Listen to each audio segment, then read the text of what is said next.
आजकल या तो दूध थैलियों में आता है या दूध वाला नाप कर भी देता है, तो पूरा उतना ही जितना उसे कहा जाता है। एक समय था जब दूध वाले से 1 या 2 किलो जो भी उसे कहा जाता था, तो वह उतना दूध देने के बाद ऊपर से थोड़ा दूध अलग से दिया करता था। यह लोगों की आदत में शुमार था। हो सकता है गांवों में इसका चलन अब भी हो। इतना ही नहीं, आमतौर पर हम देखते हैं कि सब्जी वाला भी कहे गए तौल से कुछ ज्यादा, भले ही 10-20 ग्राम, मगर देता है। हमारी भी यही अपेक्षा होती है कि सामान वाला पलड़ा थोड़ा भारी रहे। इतना ही नहीं, सब्जी के साथ ऊपर से फ्री में थोड़ा सा धनिया या मिर्ची देने का भी चलन है। इसे सवाया कहा जाता है।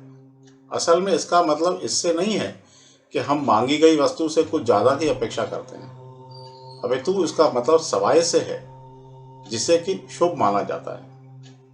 आप देखिए ना कि हम यदि भगवान को प्रसाद चढ़ाने का संकल्प लेते हैं या प्रसाद चढ़ाते हैं, तो तब भी सवाय का ख्याल रखते हैं।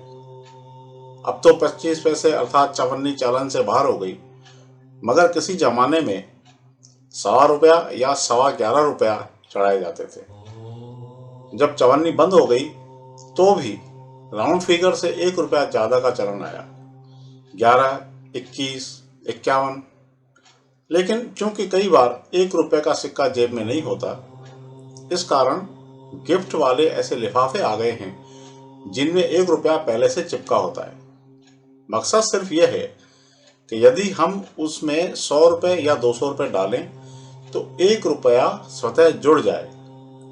यह भी सवाय का ही रूप है, अर्थात हम पूर्णांक से एक अंक ज्यादा को प्राथमिकता देते हैं। वस्तुतः सनातन धर्म में सवा यानी 1 और 1/4 का बड़ा महत्व है, और इसी क्रम में 1.25, 11, 21, 51 को शुभ माना जाता है। अर्थात सबसे छोटी प्राकृत संख्या जो शुभ मानी जाती है वह 11 ही है।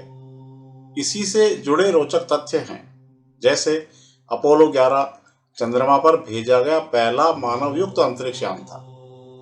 बहुत से खेलों में 11 खिलाड़ी मैदान में उतरते हैं, जैसे क्रिकेट, फुटबॉल इत्यादि। शायद आपकी जानकारी में हो कि ज्योतिषी भी कोई काम करते वक्त सवाय की ही सलाह देते हैं, जैसे 9, 10, 11 बजे या जो भी। वे कहते हैं कि पूर्णांक की बजाय कुछ ज्यादा मिनट होने पर ही काम आरंभ करें।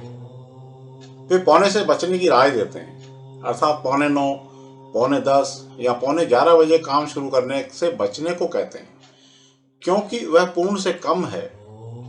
इस कारण उस वक्त शुरू किए गए काम में संशय रहता है कि वह पूर्ण हो पाएगा या नहीं।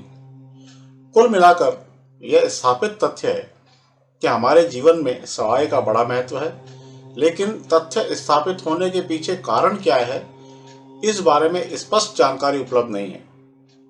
जहां तक मेरी समझ है, इसके पीछे कहीं न कहीं अध्यात्म है। दर्शन को गहराई से जानने वाले कहते हैं कि पूर्ण और शून्य में कोई अंतर नहीं है। दोनों एक ही सिक्के के दो पहलू हैं। जैसे ही पूर्णता आती है, उसी के साथ शून्य आकर खड़ा हो जाता है। इसलिए कदाचित पूर्णांक की बजाय उसमें सवाया जोड़ा जाता है।